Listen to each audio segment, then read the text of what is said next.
वाचो वेगं मनस क्रोध वेगं जिह्वा वेगं उदरोपस्थ वेगं एतान् वेगान् यो विषयेत धीरा सर्वामपि मां पृथ्वीं सशिष्यात्. हा प्रोजी अर्थ अर्थ वाचन.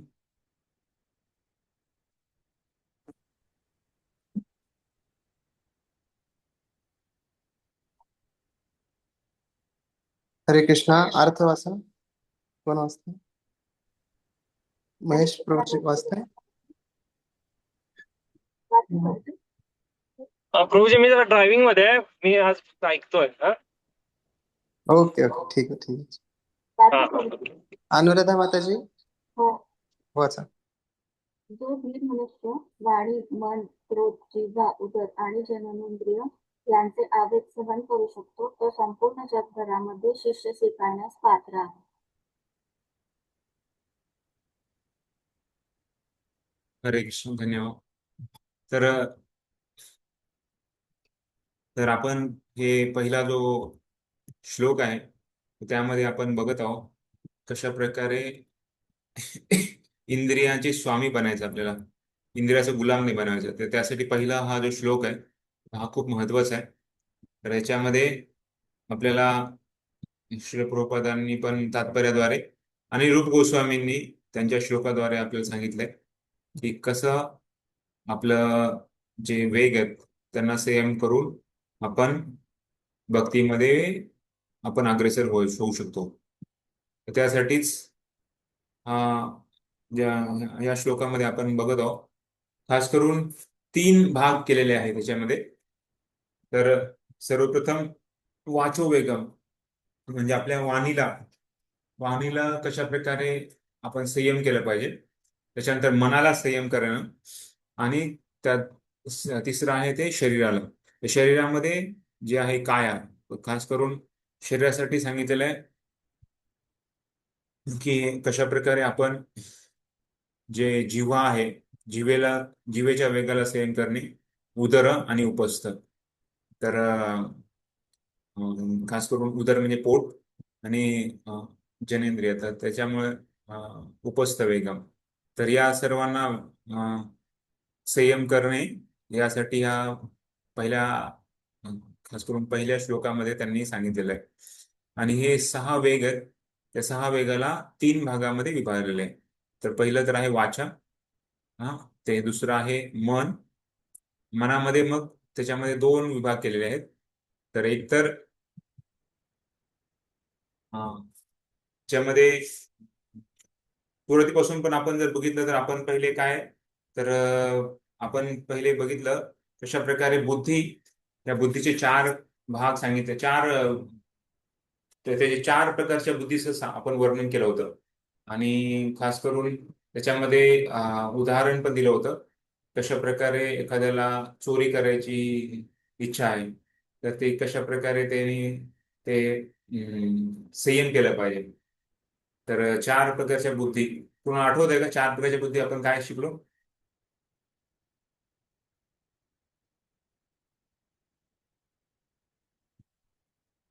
हरे कृष्ण. नाही आठवत प्रभू. हा, आठवतं का 4 प्रकारच्या बुद्धीचं काय?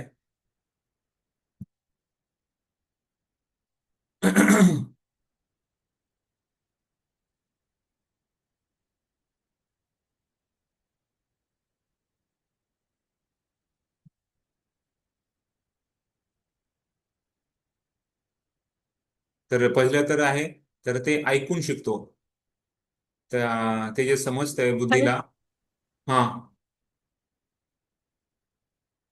दुसरं आहे कशा प्रकारे कोणी सांगितलं किंवा शास्त्रामध्ये ऐकलो, शास्त्रामधून ऐकून तो शिकतो.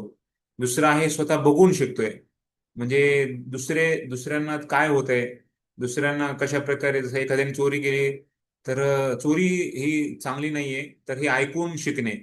दुसरं आहे, दुसरे चोरी करतायत त्यांना जेलमध्ये अटक झाले, ते बघून अरे मी नाही करणार बाबा, तो दुसरी प्रकारची बुद्धी आहे.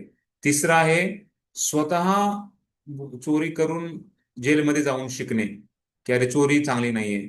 आणि चौथं आहे ऐकून पण नाही, बघून पण नाही आणि स्वतः अनुभव घेऊन पण नाही शिकत, अशा प्रकारची चौथी बुद्धी आहे. अशा प्रकारे 4 प्रकारच्या बुद्धीची तुलना इथे केलेली आहे. तर अं, कुठलेही आपण प्रायश्चित्त करतो, तर प्रायश्चित्त जर आपल्या पापाला कमी नसेल करत, तर ते प्रायश्चित्त निरर्थक आहे, त्याला काही अर्थ नाहीये.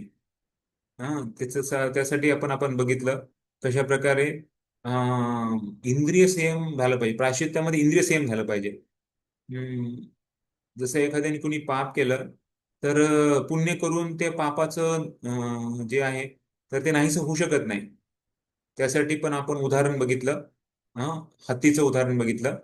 हत्ती कशा प्रकारे आंघोळ करून बाहेर येतो आणि पुन्हा जे माती आहे किंवा जे आहे तर ते स्वतःच्या अंगावर टाकतंय.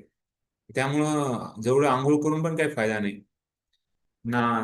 आपल्या हरिनामामध्ये पण आपण जे 10 अपराध बघतो, त्यामधला 7वा अपराध पण आहे. कशा प्रकारे कोणी जर हरिनाम घेत आहे, विचार करतोय की मी जे पाप केले, तर पापाला सगळ्याला मला नष्ट होतील, पापाचं फळ मला मिळणार नाही. नामनो बलात् यस्यै पाप बुद्धी. तर भगवंताचं नाव हे पाप नष्ट करण्यासाठी घेणं, हे या भावनेमध्ये घेणं हा अपराध आहे. तर त्यामुळं ते पण प्रायश्चित्त त्यासाठी हरिनाम आपण करतोय, तर हे अपराध झाले. होतील ते पाप पाप नष्ट होतील, पापाचा परिणाम नष्ट होतो, पण त्याच्यासाठी हरिनाम घेणं हे चुकीचं आहे. आणि ख्रिश्चन लोकांचं पण बघितलं कशा प्रकारे ख्रिश्चन लोक, तर ते शनिवारी जातात आणि स्वतःचे पाप जे काही पाप केलेत त्यासाठी ते म्हणजे चर्चमध्ये जाऊन पापाचं जे मला परिणाम भोगायची गरज नाही लागणार, यासाठी ते हे करतात. बोलतात अरे मी सगळे पाप एवढे केले होते, मला त्याच्यातून मुक्ती करा म्हणून. पण एकदा झालं नष्ट की पुन्हा ते पाप करतात. ते फक्त प्रायश्चित्त, पण त्याच्यामध्ये इंद्रिय संयम नाहीये, तर ते निरर्थक आहे. अशा प्रकारे त्यांनी सांगितलं की प्रायश्चित्तामध्ये आपल्याला इंद्रिय संयम होण्यासाठी काहीतरी आपण हे केलं पाहिजे, व्रत केलं पाहिजे. व्रत करून प्रायश्चित्त केलेलं त्याचं त्याचा फायदा आपल्याला होणार आहे. तर त्यासाठी हम्म,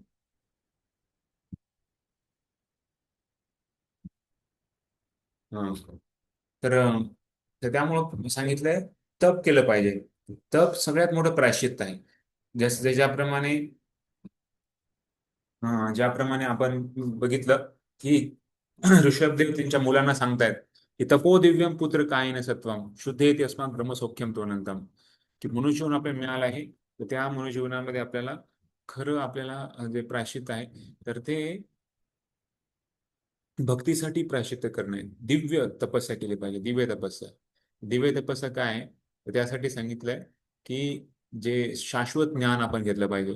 जे शाश्वत ज्ञान आपल्या कृष्ण भावनेला जागृत करतं. जे ज्या तपस्या भक्तिमय कार्यासाठी आपल्याला पोषक राहतील. ज्याप्रमाणे एकादशीचं व्रत आहे, वेगवेगळे उत्सवांचं व्रत आहे, जन्माष्टमी, नरसिंह चतुर्दशी, राधाष्टमी, तर त्याला आपण उपवास करतो. तर अशा प्रकारचे उपवास आपण करणे, तर हे खूप महत्वाचे आहे. आणि बाकी मग आपण आपल्या परंपरेमध्ये पण किंवा अं, शा आपल्या संस्कृतीमध्ये खूप काही तपस्या सांगितलेल्या आहेत. जसं स्वच्छता, अं, नंतर खोटं नाही बोलणं, खरं बोलणं, मन संयम, इंद्रिय संयम, किंवा दुसरं दान देणे आणि योगाभ्यास साधना आसन करणे. तर हे सर्व म्हणजे काय करायचं आणि काय नाही करायचं ह्याच्यामध्ये येतं. हम्म. तर जसं आपल्या भक्तीमध्ये पण सांगितलं आपल्याला की भक्तांशी संगत करणे आणि आपल्याला भगवंताच्या सेवेमध्ये लावणे, जे सेवा आपल्या गुरूंच्या अध्यक्षतेखाली आपल्याला मिळाली आहे. तर त्या प्रकारचे गोष्टी करणे आणि काय नाही करायचं. तर त्यानंतर सांगितलेलं कशा प्रकारे आपण 4 नियमांचं पालन, ते 4 जे खास करून धर्माचे रक्षण करणारे जे नियम आहेत तर त्याला आपण तोडलं नाही पाहिजे. तर अशा प्रकारे हे सांगितलेलं. आणि नंतर मग वाचोवेगम मध्ये आपण बघितलं की कशा प्रकारे जे आता वाचोवेगम आणि काल आपण जिव्हा वेगम त्याच्यामध्ये काय फरक आहे ते आपण लगेच आता ह्याच्या थोड्या नंतर बघणार आहोत. पण तत्पूर्वी वाचोवेगम मध्ये पण आपण बघितलं की वाचोवेगम मध्ये 2 गोष्टी आहेत. एक तर आपली वाणीवर संयम ठेवणे आणि दुसरं खास करून जे ग्रंथ आहेत त्या ग्रंथांना पण म्हणजे शास्त्रोक्त ग्रंथ आपण वाचले पाहिजे. कारण जे आपण वाचणार ते आपण बोलणार आहे. तर त्यामुळं ग्रंथावर पण खूप महत्वाचं आहे. कुठले ग्रंथ आपण वाचतोय. तर इथे पण प्रोपात लिहितात की जे ज्ञानी लोक आहेत किंवा जे तार्किक लोक आहेत, निर्विशेषवादी लोक आहेत, तर ते वेगवेगळ्या गोष्टी बोलतात. पण त्यांचं बोलणं आहे तर ते भक्तीच्या विरुद्ध किंवा भक्तीला पोषक नाही राहत. आणि बऱ्याच वेळेस आपला विश्वास त्याच्यातून भक्तीच्या मार्गातून किंवा भक्तीच्या अंगामधून आपण ढासू शकतो. तर त्यासाठी आपण विचार करून आपण संघ घेतला पाहिजे. कुणाचा संघ घेतो तसे आपण बनणार आहे. जैसा संघ वैसा रंग. आणि कर्मीबद्दल पण सांगितलं कशा प्रकारे भौतिकवादी लोक आहेत तर ते त्यांचं जे बोलणं आहे तर ते कृष्णेतर बोलणं आहे. म्हणजे कृष्णाच्या सोडून बोलणं आहे. भगवंताबद्दलचं त्याच्यामध्ये काहीच नाही, फक्त इंद्रिय भोग आणि भौतिक जगाच्या बाबतीत बोलतात. त्यामुळे कर्मीबद्दल आणि त्याच्यामुळे सांगितलं की भक्तांच्या जीवनामध्ये प्रगल्भ नाही केला पाहिजे. जे अनावश्यक बोलणं नाही पाहिजे. तर त्याची तुलना आपण कशी केलेली आहे तर बेडूक आणि साप. तर बेडूक आपल्या मृत्यूला बोलवतोय, सापाला बोलवतोय की ये मला घेऊन जा. तर त्याचप्रमाणे आपण जेव्हा ज्या भौतिक गोष्टींबद्दल आपण चर्चा करतो तर आपण ऍक्च्युली खूप भगवंतापासून दूर चाललेलो. त्यामुळं वाचावर संयम करणं महत्वाचं आहे. त्याच्यामध्ये पण आणखी सांगितलंय की जे भौतिक पुस्तक आहेत जे भगवंताबद्दलच्या गुणाबद्दल किंवा ते काही बोलत नाही, काही सांगत नाहीये, तर ते कावळा जसा आहे तर तो कचऱ्याच्या ठिकाणी जाऊन खाद्य शोधण्याच्या ह्याच्यामध्ये त्याच्यासारखं तुलना केलेली आहे. तर कोणी म्हणेल की नाही मी सगळंच नेती नेती मौन व्रत धारण करेल. पण ते मौन व्रत पण जर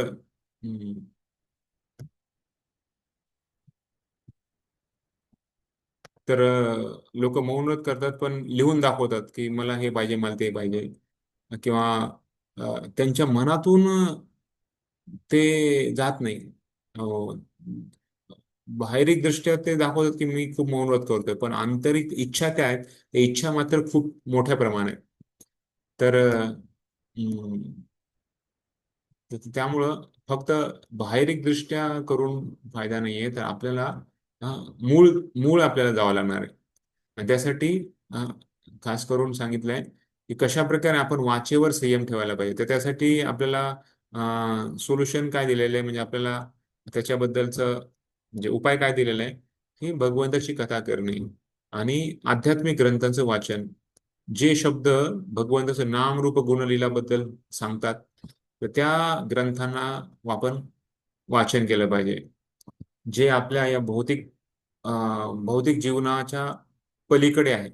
खास करून या जे भौतिक संस्कृती आपण म्हणतो जे खूप आपण प्रगती केली तर त्याच्या पलीकडे आपल्याला जाण्याची संधी त्या ग्रंथाद्वारे मिळते. आध्यात्मिक ग्रंथ आणि भगवंताची सेवा.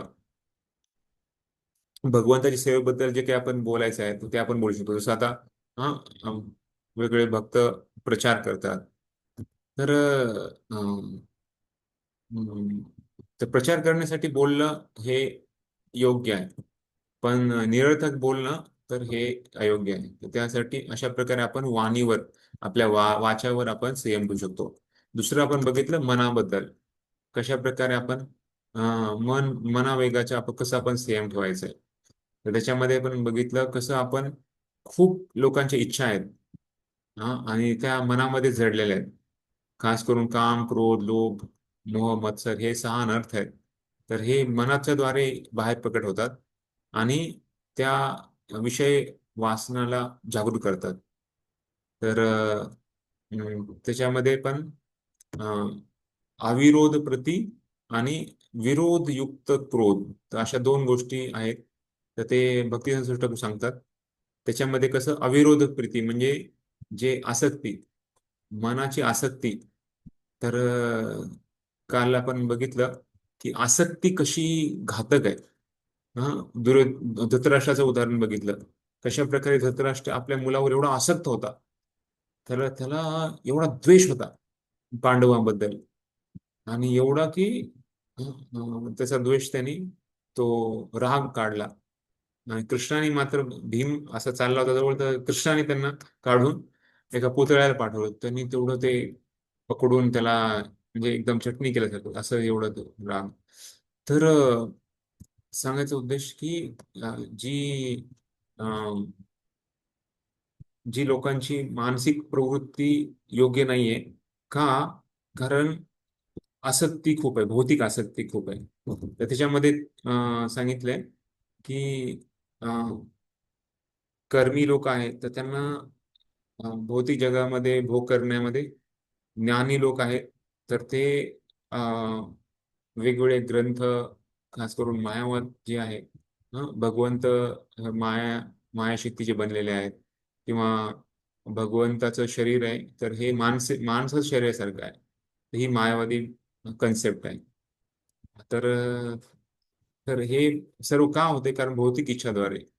तर त्याच्यामुळं या मनाला संयम ठेवण्यासाठी खास करून भगवंताच्या लीलांचं स्मरण करणे, भगवंतावर ध्यान करणे, आणि जेव्हा मन संयम आहे, अं, तर तेव्हा आपले बाकी इंद्रियावर पण आपण संयम करू शकतो. हम्म.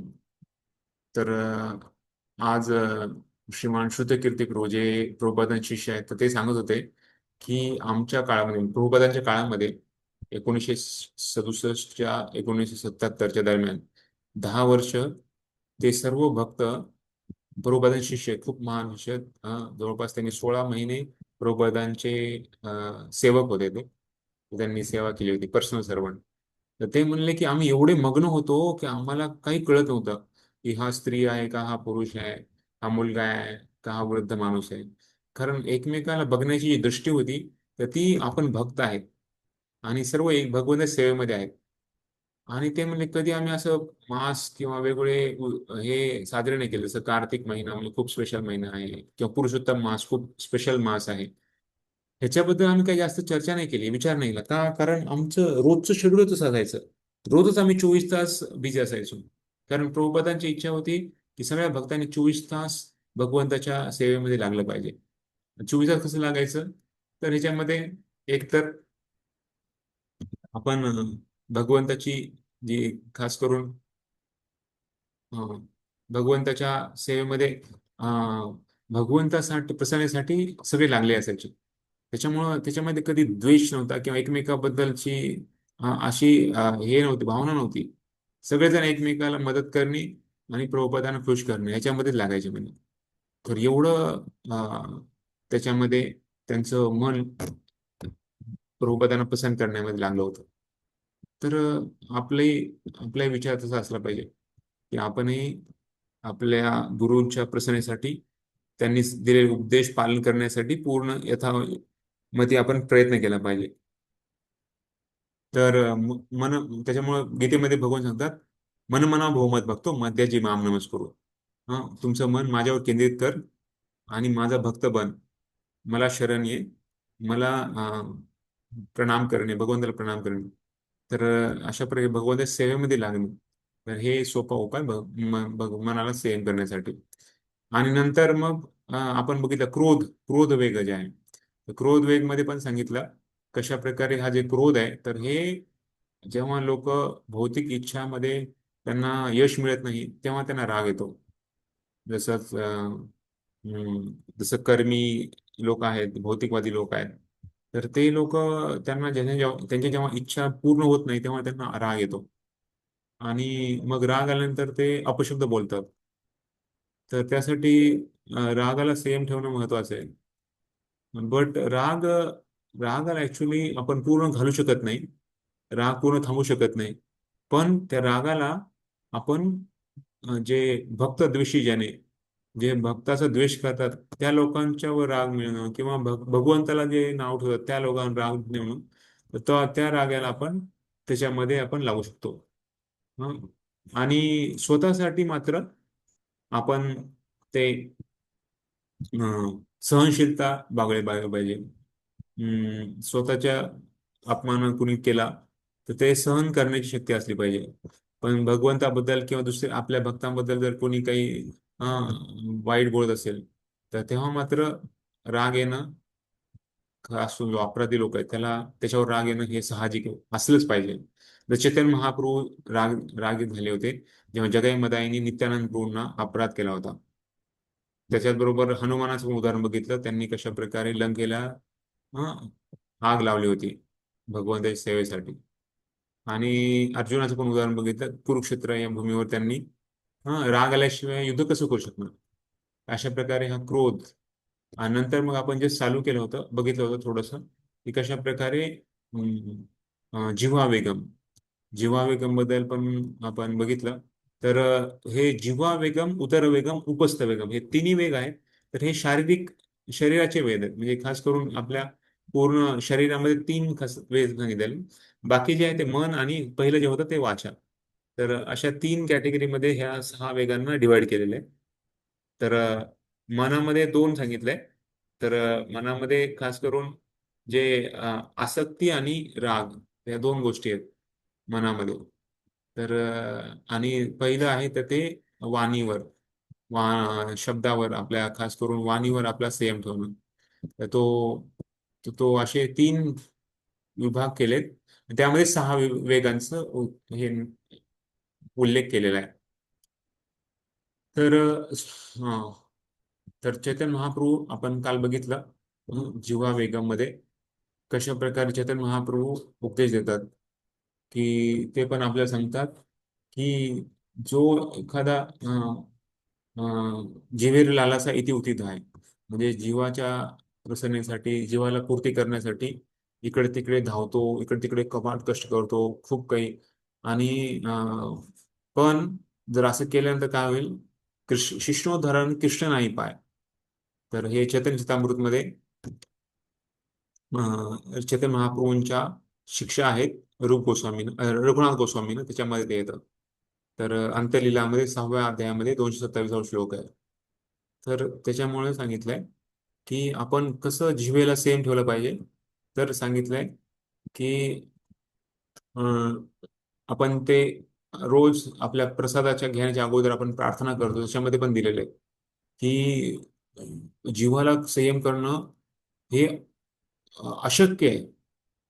कारण खास करून सगळ्यात चंचल किंवा सगळ्यात शक्तिवान जो इंद्रिय आहे तो खास करून जिव्हा आहे. आणि पण आपण भगवंताचा प्रसाद खाऊन आपण आपल्या जिभेला सेम ठेवू शकतो. आणि जिव्हा सेम ठेवली तर मग उदर आणि उपस्थ या दोन्ही पण वेगांना आपण सेम ठेवू शकतो.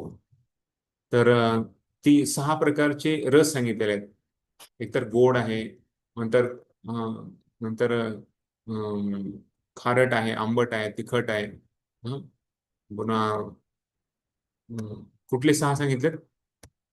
गोड, खारट, आंबट, तिखट, आणखी कसं आहे? मधुर, आम्ल, लवण, कटू, तिक्त, कषाय. हा. तुरट आहे ती. तर हे 6 प्रकारचे रस सांगितलेले आहेत. आणि हम्म, तर जिभेवर संयम करण्यासाठी आपल्याला म्हणजे एक संयमित आहार घेतलं महत्वाचं आहे. अं, आणि त्यासाठी सांगितलंय जसं आजकाल तर लोक, म्हणजे आपण काल पण बघत होतो की त्यांना खाण्याबद्दल असं काही वाटतच नाही. मांसाहार किती वाढत चाललेला आहे. आणि खास करून जे अं,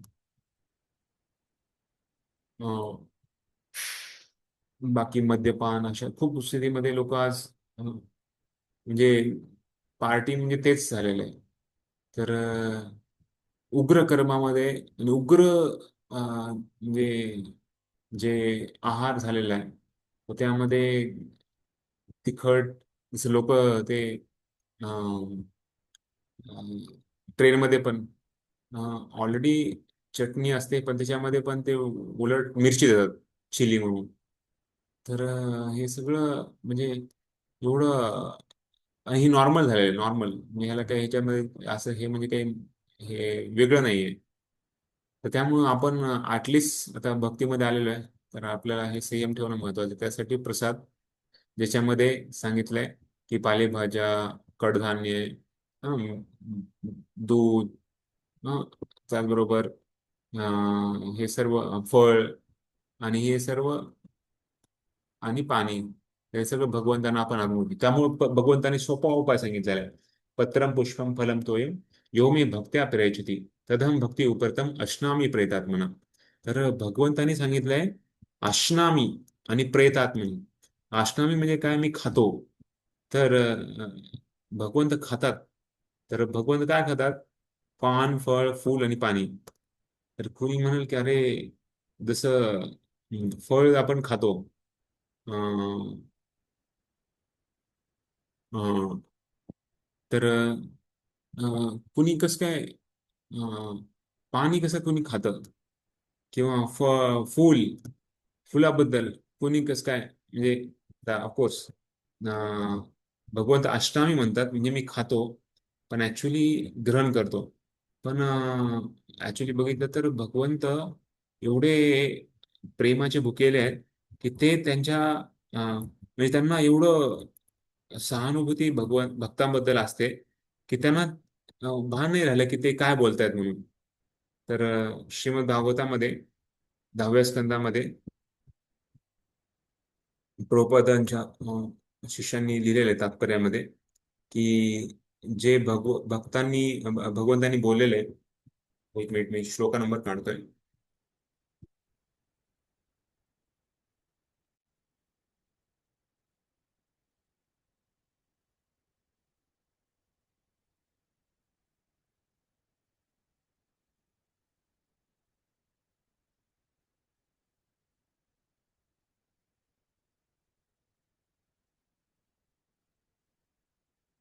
हा, तर हे 10वा स्कंद 81व अध्याय आहे आणि 4था श्लोक आहे. तर त्याच्या तात्पर्यामध्ये श्रील प्रभुपादांचे शिष्य लिहितात की भगवंतानी 2 वेळेस भक्ती सांगितलेले आहे या श्लोकामध्ये. पत्रम पुष्पम फलम तोयम हा सुदामा ब्राह्मणाचा हा भाग आहे. ह्याच्यामध्ये प्रभुपाद लिहितात, प्रभुपाद शिष्य लिहितात की कशा प्रकारे भगवंतानी 2 वेळेस हे भक्तीचा उल्लेख 2 वेळेस का केलाय. तर हे विश्वनाथ चक्रवर्ती त्यांच्या ह्याच्यामध्ये लिहितात की अं, अं, सुदामा हा पोहे घेऊन आला होता. पण आणि तो आला होता कशासाठी? तर बायकोची खूप इच्छा होती की माझा पती आहे तर तो नेहमी एवढा दिवसातून एकदा तरी कमीत कमी जेवायला मिळायला पाहिजे. तर काहीतरी तुम्ही जावा, तुमचा मित्र आहे एवढा श्रीमंत आहे, तर तो काहीतरी तुम्हाला मदत करेल. तर या भावनेने ते गेले होते. अं, आणि त्यांना खूप वाईट वाटलं होतं की अरे मी काय घेऊन चाललोय, एक पोहे साधे ते सुद्धा. तर त्यांना खूप वाईट वाईट वाटत होतं की मी अशा प्रकारे घेऊन चाललोय. तर भक्त्या प्रयच्छती आणि भक्ती उपरतम, तर हे 2 शब्द आहेत. तर हे त्याचा अर्थ तर एकच आहे, भक्तीच आहे. तर भक्ती 2 वेळेस का लिहिलंय? तर त्याच्यामध्ये ते सांगतात की भक्ती म्हणजे भगवंत आपल्या भक्तांच्या भक्तीला आदानप्रदान करत आहे आणि प्रेमाचं आदानप्रदान आहे. तर भगवंत इथे जाहीर करतायत, घोषणा करतायत की हे शुद्ध प्रेमाचं लक्षण आहे, आदानप्रदान. तर हे बहुत बाहेरिक गोष्टीबद्दल हे नाहीये की आपण काय भगवंताला दाखवलंय. जसं इथे पोहे पोहे अर्पण केले होते, पोहे भेट घेऊन आला होता सुदामा. तर इथे भगवान सांगतायत की बाहेरची गोष्ट ही मला इम्प्रेस नाही करणार. जसं यशोदा, जसं दुर्योधन के 56 भोग घ्यायला पण भगवंत गेले नाही, पण इथे विदुराणीचे घरी गेले, तिकडे तर ते केळाचे सालडे असं ते आपण बघतो. तर हे भाव, भक्तीचा भाव आहे, भक्तीच्या भावानं भोग केले भगवंत. त्यामुळं भगवंत ते सांगतात, जरी बाहेरच्या दृष्टीनं हे एकदम साधं तुच्छ काहीतरी आहे, असं काही मोठी गोष्ट काही नाहीये, पण जेव्हा माझा भक्त मला हा भक्तीनं मला तो दाखवतो, तर ते त्याची त्याची भावना काय असते की भगवंताला खुश होतील, भगवंत त्यांना आनंद देईल, या भावनामध्ये जो मला कोणी दाखवतो, तर ते मी त्याच्यामध्ये भेदभाव करत नाही म्हणे. आणि त्याच्यामुळेच इथे अष्टामीचा अर्थ सांगितलाय मी खातो. तर म्हणजे भगवंत एक फूल पण खातायत. ऍक्च्युली फूल तर आपण वास घ्यायचा असते, फूल कशासाठी असते, वास घेण्यासाठी असते, पण इथे भगवंत म्हणतात मी खातो. का? तर कारण ते एवढं त्यांनी प्रेमा खातर ते विसरले ते काय बोलतायत. कारण ते आपल्या भक्तांना बघितलं किंवा भक्तांचं स्मरण केलं तर ते स्वतःला विसरून जातात, भ्रमित होऊन जातात. अशा प्रकारे त्यांनी अ, अष्टामी म्हणजे मी खातो मध्ये पण फुलाचं पण उदाहरण त्यांनी खात्यामध्ये दिलेलं आहे. कुणी असं विचारेल की अरे, जर कुणी अ, एखाद्या व्यक्तीनं भगवंताला भोग दाखवला, पण तो व्यक्ती जो आहे तर तो दुसऱ्या एका देवी देवतांचा भक्त आहे, तर भगवंत स्वीकारतील का? तर भगवंत म्हणतात नाही, मी ते नाही स्वीकारणार. तर भगवंत इथे सांगतायत प्रयतात्मना म्हणजे काय? फक्त शुद्ध भक्तीद्वारे मला कुणी जर शुद्ध हृदयातून मला काही भोग दाखवला, तर ते मी ग्रहण करतो. सगळ्यांचं मी ग्रहण करतो असं नाही. तर हे आहे 10वा स्कंद 81वा अध्याय आणि 5वा श्लोक आहे, चौथा श्लोक आहे. तर त्याच्या तात्पर्यामध्ये विश्वनाथ चक्रवर्तींचं हे तात्पर्यामध्ये लिहिलेलं आहे. तर तुम्ही त्यानंतर वाचू शकता. इथे पण सांगितलंय की कसं आपण भगवंताला आपण जे काही दाखवतोय ते भक्ती मार्गात वापरलं पाहिजे. जसं इथे आपण बघतोय जिव्हा, जीवावर संयम करण्यासाठी आपण काल वाचत होतो की जीवावर कसं संयम करू शकतो.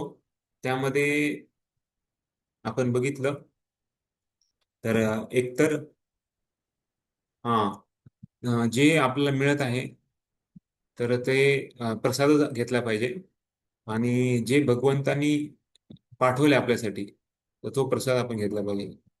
आणि तिसरं म्हणजे आपण हा, योग्य वेळीच घेतला पाहिजे. शिळप्रभात दुपारी 1 वाजता प्रसाद घ्यायचे, कुठे जरी असलं तरी 1 वाजता प्रसाद घ्यायचे. ते सकाळचा नाश्ता थोडा, आणि संध्याकाळी रात्री थोडस झोपायच्या अगोदर अम, दूध आणि काही मुरमुरे किंवा काही पुरी भाजी असं घ्यायचे. पण त्यांचा जो वेळ आहे तो खूप एकदम म्हणजे पक्का होता.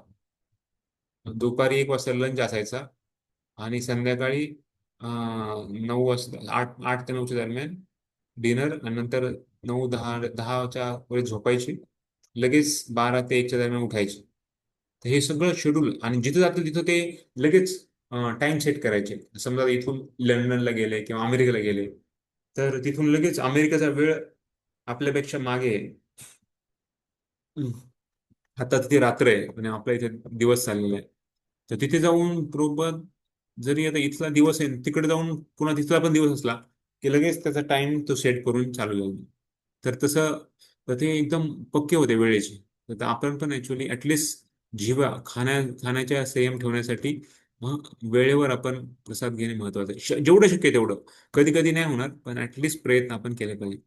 आणि इथे प्रभुपादांनी इथे खास करून आपली जी प्रार्थना आहे त्या प्रार्थनेचा उल्लेख केलेला आहे.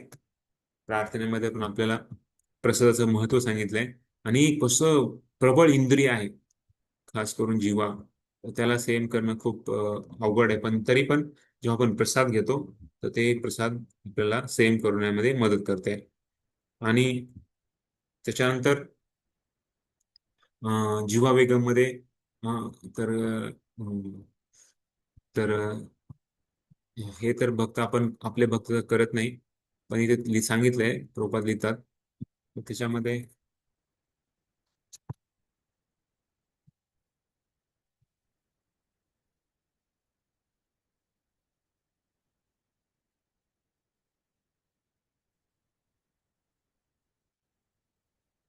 ओके. तर ठीक आहे, आता आपल्याला वाचायचं आहे. तर काल आपण जीवाबद्दल आपण वाचले. तर आपण आता पुढे वाचून चालू करूया, त्याच्यानंतर मग आपण हे स्लाइड्स नंतर त्याच्याबद्दल बोलूया. तर येस प्रोजेक्ट पहिले वाचायला चालू करायचं आहे. ओके. 7 पेज नंबर वरती आहे दोघे. हरे कृष्ण. कोणी वाचतंय?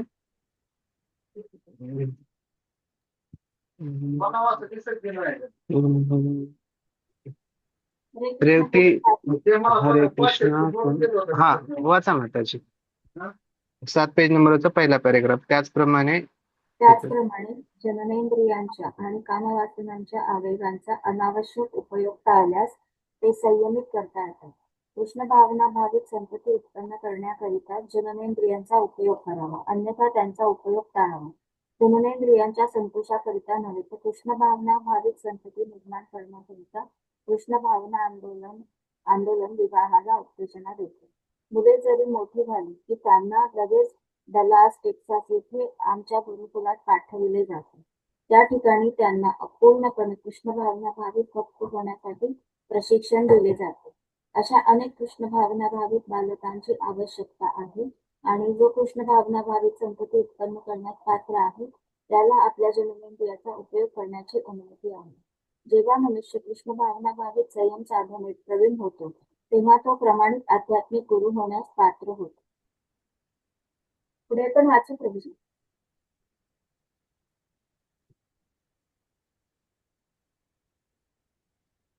हा येस प्रोजेक्ट वाचा. उपदेशामृतावरील आपल्या अनुभूती भाष्यात श्री भक्ती सिद्धांत सरस्वती ठाकूर लिहितात की आपल्या देहात्म बुद्धीमुळे वाचोवेग, मनोवेग आणि शरीराच्या गरजा हे 3 प्रकारचे आवेग निर्माण होतात. जेव्हा जीव या 3 आवेगांच्या आहारी जातो तेव्हा त्याचे जीवन दुर्दैवी होते. जो मनुष्य या आवेगांना विरोध करण्याचा अभ्यास करतो त्याला तपस्वी असे म्हटले जाते. अशा तपस्येने मनुष्य भगवंतांच्या बहिरंगा शक्तीला अर्थात भौतिक शक्तीला बळी पडण्यापासून वाचू शकतो. जेव्हा आम्ही वाचोवेगाविषयी बोलतो तेव्हा आम्ही निरर्थक चर्चेला उद्देशून बोलत असतो. उदाहरणार्थ मायावादी तत्वज्ञानाचे बोलणे, कर्मकांडांच्या गुंतलेल्या व्यक्तींचे बोलणे किंवा अनिर्बंध जीवनाचा उपयोग घेणाऱ्या विषयी लोकांचे बोलणे. अशी सर्व बोलणी किंवा असे साहित्य म्हणजे वाणीच्या आवेगाचे प्रत्यक्ष प्रदर्शनेच होत. अनेक लोक अनावश्यकच बोलत असतात आणि अर्थहीन पुस्तके लिहित असतात. हे सर्व वाणीच्या आवेगांचे परिणाम आहेत. या मनोवृत्तीचे निराकरण करण्याकरिता आपण आपली वाणी कृष्णकथा करण्याकडे वळविली पाहिजे. याचे श्रीमद भागवतात पुढील प्रमाणे वर्णन करण्यात आले आहे. 1.5.10 आकडे. न यद्वचश्चित्रपदं हरेर्यशो जगत्पवित्रं प्रगृणीत कर्हि चेत् तद्वायसं तीर्थमुशन्ति मानसा न यत्र हंसा निरमत्युशिक्षया. जे शब्द संपूर्ण विश्वाचे वातावरण पवित्र करणाऱ्या भगवंतांचे गौरवगान करीत नाही त्यांची तुलना संतजन कावळ्यांकरिता असणाऱ्या तीर्थस्थळाशी करतात. परिपूर्ण व्यक्ती दिव्य धामाचे निवासी असल्यामुळे त्यांना अशा ठिकाणी मुळीच आनंद प्राप्ती होत नाही. हा, तर दुसरं कोणी वाचू शकते? तद्वा सर्गो जनताघ विप्लवो यस्मिन् प्रतिश्लोकमबध्यवत्यपि नामान्यनन्तस्य यशोऽङ्कितानि यत् शृण्वन्ति गायन्ति गृह्णन्ति साधवः. धनश्री माताजी वाचा.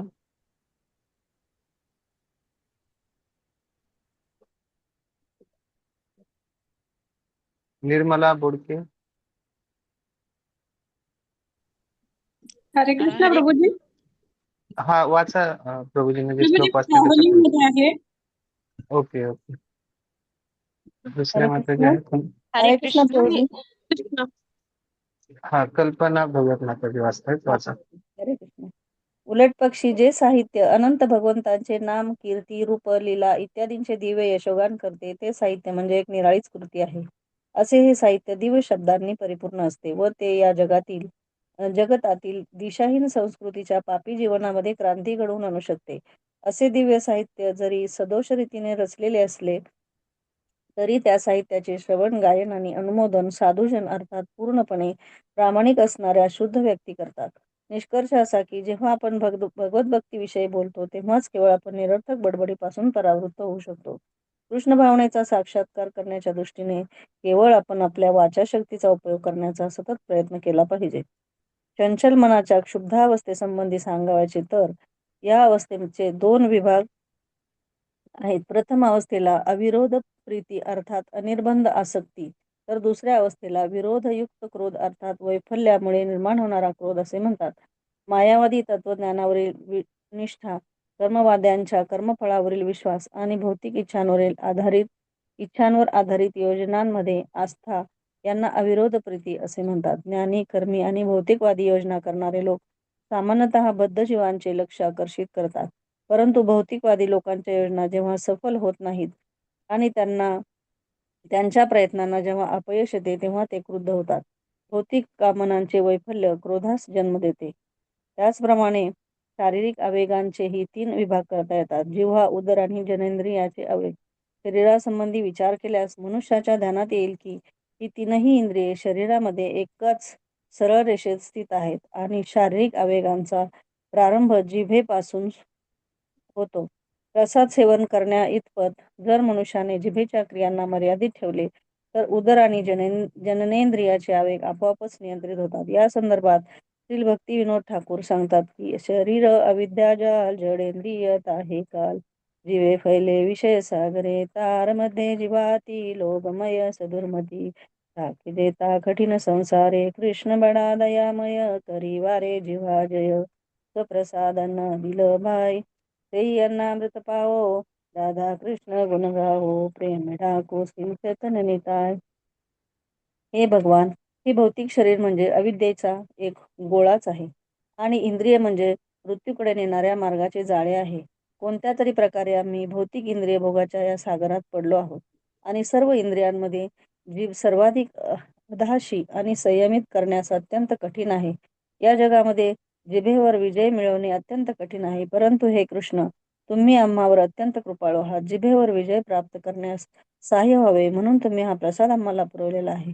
म्हणून उदराची तृप्ती होईपर्यंत आम्ही हा प्रसाद ग्रहण करू आणि श्री श्री राधाकृष्ण यांचे गुणगान करू व श्री चैतन्य महाप्रभू आणि श्री नित्यानंद प्रभू यांच्या साह्याची याचना करू. त्यानंतर दुसरं कोणी प्रभूजी? मी वाचू का प्रभूजी? वाचा. 6 प्रकारचे रस असतात आणि त्यापैकी कोणत्याही एका रसाने जर मनुष्य विचलित झाला तर ते जिभेच्या आवेगाच्या आहारी जातो.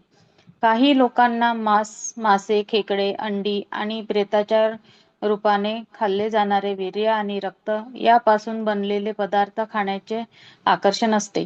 इतरांना भाजीपाला, केळी, पालक किंवा दुग्ध पदार्थ खाण्याचे आकर्षण असते. परंतु हे सर्व जिव्हाळवल्यासाठी असते. अशा प्रकारच्या इंद्रिय तृप्त्यर्थ खाण्यामध्ये मिरची, चिंच यासारखे मसाल्यांचा पदार्थ अत्याधिक उपयोग होतो. हे खाणे कृष्ण भावना भावित व्यक्तीसाठी त्याज्य आहे. पण हरितकी, सुपारी, पान तयार करण्यासाठी वापरण्यात येणारे मसाले, तंबाखू, LSD, मारिजुआना, भांग, अफू, मदिरा, कॉफी व चहा इत्यादीचे सेवन अवैध इच्छांच्या पूर्तीकरिता केले जाते. जर आपण केवळ कृष्ण प्रसाद ग्रहण केला तर मायेला बळी पडण्यापासून आपण वाचू शकतो. भगवान श्रीकृष्णांनी स्वतः सांगितल्याप्रमाणे भाजीपाला, धान्य, फळफळावळे, दुग्ध पदार्थ आणि पाणी हे पदार्थ त्यांना अर्पण करण्यास योग्य आहेत. तथापि मनुष्याने जर प्रसाद केवळ रुचकर आहे म्हणून अति खाल्ला तर तो जिव्ह वेगाला बळी पडतो. प्रसाद खाताना सुद्धा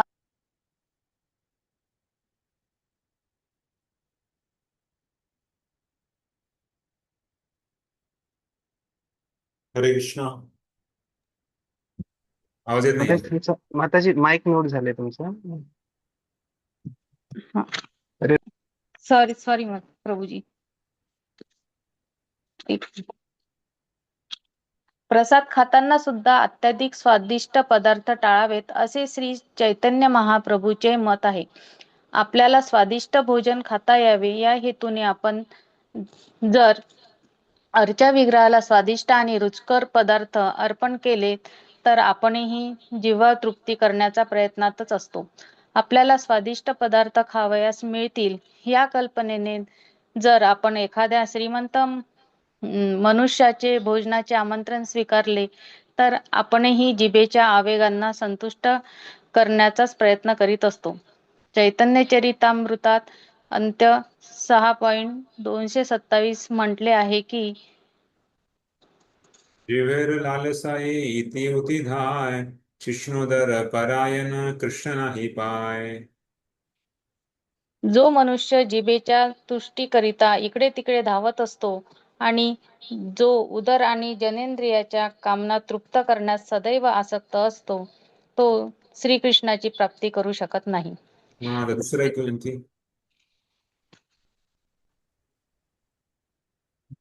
हरे कृष्ण. पुढील कोण वाचते? हरे कृष्ण. मी वाचते प्रभू. ते पूर्वी वाच. हा पूर्वी सांगितल्याप्रमाणे जीवा, उदर आणि जनेंद्रिये ही सर्व एकाच सरळ रेषेत स्थिर आहेत आणि त्यांचे एकाच प्रकारामध्ये वर्गीकरण होते. श्री चैतन्य महाप्रभूंनी सांगितले आहे की भालना खाईबे आर भालना परिबे. भपकेबाज पोशाख परिधान करू नका आणि सुग्रास भोजन करू नका. जे लोक उदराच्या व्याधीने पीडित झालेले आहेत ते लोक निदान या विश्लेषणानुसार तरी उदराचे आवेग नियंत्रित करण्यात असमर्थ असले पाहिजेत. जेव्हा आपण आवश्यकतेपेक्षा अधिक खाण्याचा प्रयत्न करतो तेव्हा आपण जीवनामध्ये अनेक पीडांना जन्म देतो.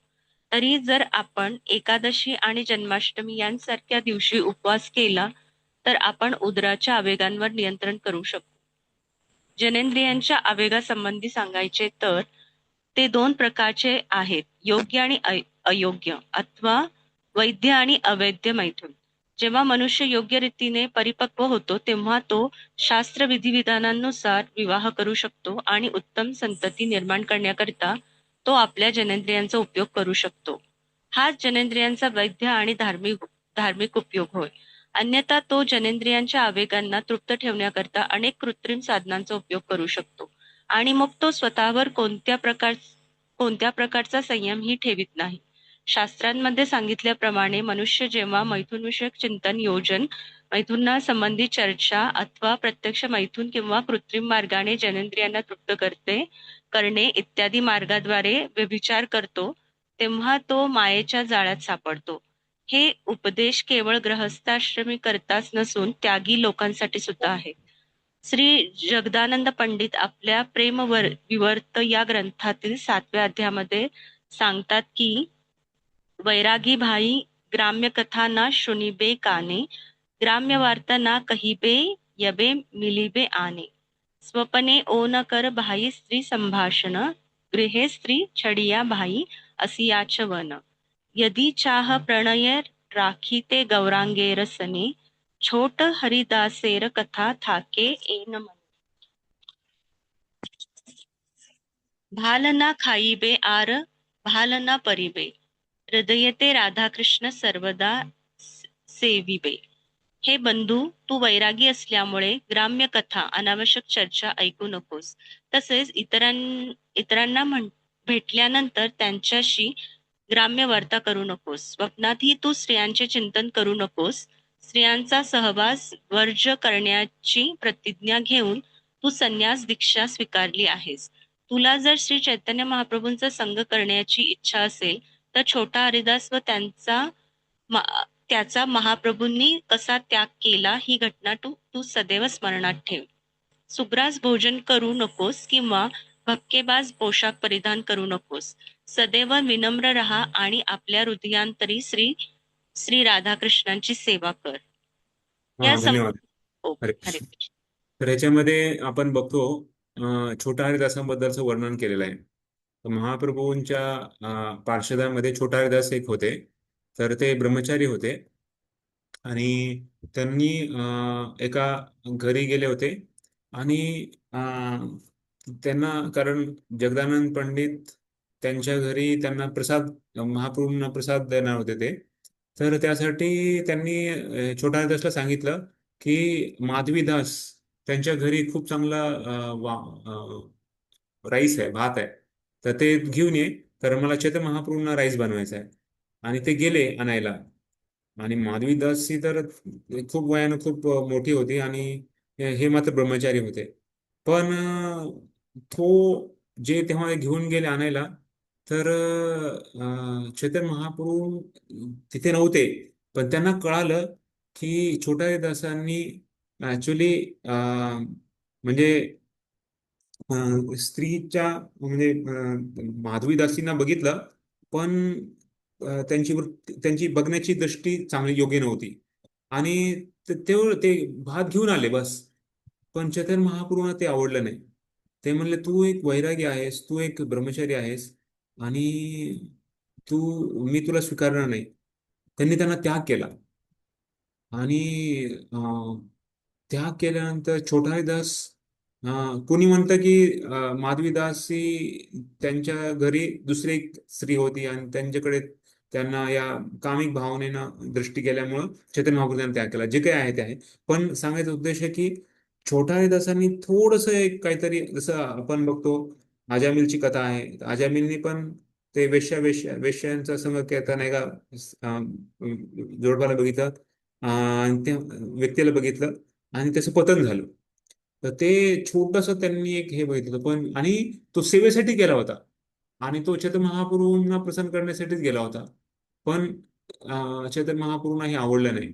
आणि आचार्य सांगतात ऍक्च्युअली चैतन्य महाप्रभूंना दाखवायचं होतं की कशा प्रकारे एखादा जो ब्रह्मचर्य आहे किंवा त्यागी व्यक्ती आहे, त्याचं किती महत्वाचं जबाबदारी आहे आणि ती त्यांनी पार केली पाहिजे. खास करून या 6 वेगावर दमन करणं खूप महत्वाचं आहे. आणि दृष्टी पण स्वच्छ असली पाहिजे. आपली काया, वाचा आणि मनसा, त्या तिन्ही गोष्टी खूप महत्वाच्या आहेत. आपले शरीर, शारीरिक दृष्ट्या स्वच्छता, वाचिक दृष्ट्या स्वच्छता, आपण योग्य बोललं पाहिजे आणि मानसिक दृष्ट्या पण स्वच्छ असलं पाहिजे.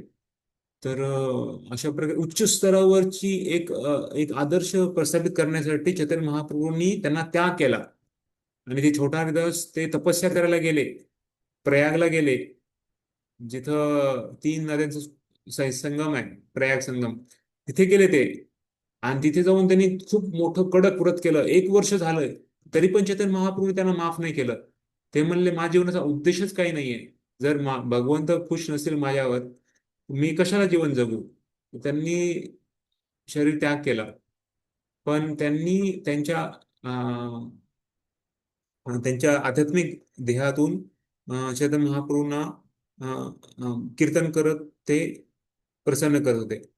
तर याच्यातून सांगितलंय की चैतन्य महाप्रभू आपल्या वेगवेगळ्या भक्तांच्या द्वारे वेगवेगळा संदेश प्रदान करत आहे. इथे पण त्यांनी सांगितलंय, इथे काय सांगतायत की कशा प्रकारे एक वैरागी व्यक्ती असतो, त्याची किती मोठी जबाबदारी आहे, त्यांनी काय करायचं आणि काय नाही करायचं हे सांगण्यासाठी त्यांनी हा श्लोक इथे दिलेला आहे. हं, ग्राम्य वार्ता केली नाही पाहिजे, ग्राम्य वार्ता ऐकली नाही पाहिजे, म्हणजे स्वतः बोललं नाही पाहिजे आणि ऐकलं पण नाही पाहिजे. स्वप्नातही स्त्रियांचे चिंतन नाही केलं पाहिजे. सहवास तर दुसरीच गोष्ट आहे. आणि कारण रघुनाथ गोस्वामी संन्यासी होते, त्यामुळे त्यांना ते सांगितलं, संन्यास दीक्षा तू स्वीकारली आहेस आणि तुला जर चरमोत्संग करायचं असेल तर ज्याप्रमाणे छोटा हरिदासांनी महाप्रभू त्याग केला, ती घटना सदैव स्मरणात ठेव. आणि भोजन, कशा प्रकारचे भोजन, पहिले प्रकाराने लिहिलं. पण ते भोजन जे आहे ते असं नाही की मला चांगलं वाटतंय, मला हे खायचं, त्यामुळे आता भगवंताला भोग दाखवतो मी, पण मला भोग करायचा आहे, म्हणजे मला खायचं आहे, इच्छा आहे. तर आपल्या इच्छेमुळं आपण आता भगवंताला भोग दाखवतोय. तर हे पण योग्य, 100% योग्य नाहीये. तर भगवंताला काय प्रसन्न करेल, भगवंताला त्यासाठी, त्या भावनेनं आपल्याला भगवंतासाठी प्रसाद बनवायचा, भोग बनवायचा आहे. या भावनेनं आपण भगवंताला भोग दाखवला पाहिजे. आणि पोशाखाबद्दल पण सांगितलं तर एक साधी राहणी उच्च विचारसरणी अशा प्रकारची ही भावना ही खूप महत्वाची आहे. आणि आपल्या हृदयामध्ये राधाकृष्णांच्या सेवेसाठी आपण नेहमी प्रार्थना केली पाहिजे, सदैव विनम्र राहिलं पाहिजे. आणि तर अशा प्रकारे हा उपदेश चैतन्य महाप्रभू रघुनाथ गोस्वामी देत आहेत. येस प्रभूजी, पुढे आणखी. हरे कृष्ण. पुढचा पॅरेग्राफ कोण वाचतंय?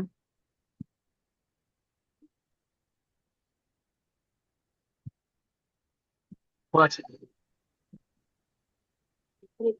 सुनील. सुनील, हा जी वाचा. या संपूर्ण चर्चेचा निष्कर्ष हाच आहे की जो मनुष्य मन, क्रोध, जिव्हा, उदर आणि जननेंद्रिये या 6 गोष्टींचे संयमन करू शकतो त्याला स्वामी किंवा गोस्वामी असे म्हटले जाते. स्वामी म्हणजे नियंता आणि गोस्वामी म्हणजे जो अर्थात इंद्रियांचा स्वामी होय. जेव्हा मनुष्य संन्यास स्वीकारतो तेव्हा त्याला स्वामी असे समजले जाते. याचा अर्थ असा नाही की तो आपल्या कुटुंबाचा, जातीचा, तो समाजाचा स्वामी असतो, परंतु तो इंद्रियांचा स्वामी असतो. इंद्रियाचा स्वामी असणे आवश्यक आहे. जोपर्यंत मनुष्य इंद्रियावर स्वामित्व स्थापित करू शकत नाही तोपर्यंत त्याला गोस्वामी नव्हे तर गोदास अर्थात इंद्रियाचा दास म्हटले जाते. वृंदावनातील षड गोस्वामींच्या पदचिन्हांना अनुसरून सर्व स्वामी आणि गोस्वामी यांनी दिव्य भगवत सेवेमध्ये पूर्णतः संलग्न झाली पाहिजे. त्याउलट जे गोदास असतात ते इंद्रियांच्या सेवेत किंवा भौतिक जगताच्या सेवेत मग्न असतात. या व्यतिरिक्त त्यांना इतर काही कार्यच नसते. प्रल्हाद महाराज गोदासांचे अधिक वर्णन अदांत गो या शब्दात करतात. ज्यांची इंद्रिय असंयमित आहेत त्यांना अदांत गो असे म्हटले जाते. असा अदांत गो मनुष्य श्रीकृष्णाचा सेवक होऊ शकत नाही. श्रीमद भागवतात प्रल्हाद महाराज म्हणतात की मतीर्णम कृष्णे प्रथम प्रोजेक्ट एक मिनिट, आपण ते श्लोकाच्या ह्याच्या ट्यून मध्ये गाऊया, सर्व गाऊ शकता. मतीर्ण कृष्णे परत स्वतो वा मतीर्न कृष्णे परत सतो वा मिथो बिपद्येत गृहवृतानां मिथो विपद्येत गृहवृतानाम् अदान्तगोभिर्विशतां तमिस्त्रम् अतान्तगोभिर्विशतां तमिस्रम् पुनः पुनः चर्वितचर्वणानाम् पुनः पुनश्चर्वितचर्वणानाम्. आपल्या इंद्रियांच्या तृप्तीकरिता ज्यांनी या भौतिक जगात आपले अस्तित्व निरंतर टिकून ठेवण्याचा निश्चय केला आहे त्या लोकांना स्वतःच्या प्रयत्नाने, दुसऱ्यांच्या उपदेशाने किंवा सामूहिक विचार विनिमयाने कृष्ण भावना भावित होणे शक्य नाही. उच्छृंखल इंद्रियांद्वारे ते अज्ञानाच्या अंधकारमय क्षेत्रात खेचले जातात आणि अशा प्रकारे ते पुन्हा भ्रमिष्ट होऊन चर्वित चर्वण करीत राहतात. हरे कृष्ण, धन्यवाद. तर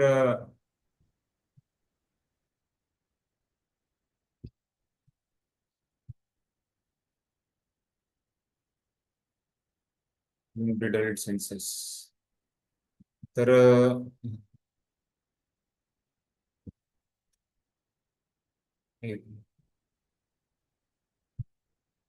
तर अशा प्रकारे आपण पहिल्या श्लोक मध्ये 6 वेगांवर चर्चा करत आहोत. तर त्यामध्ये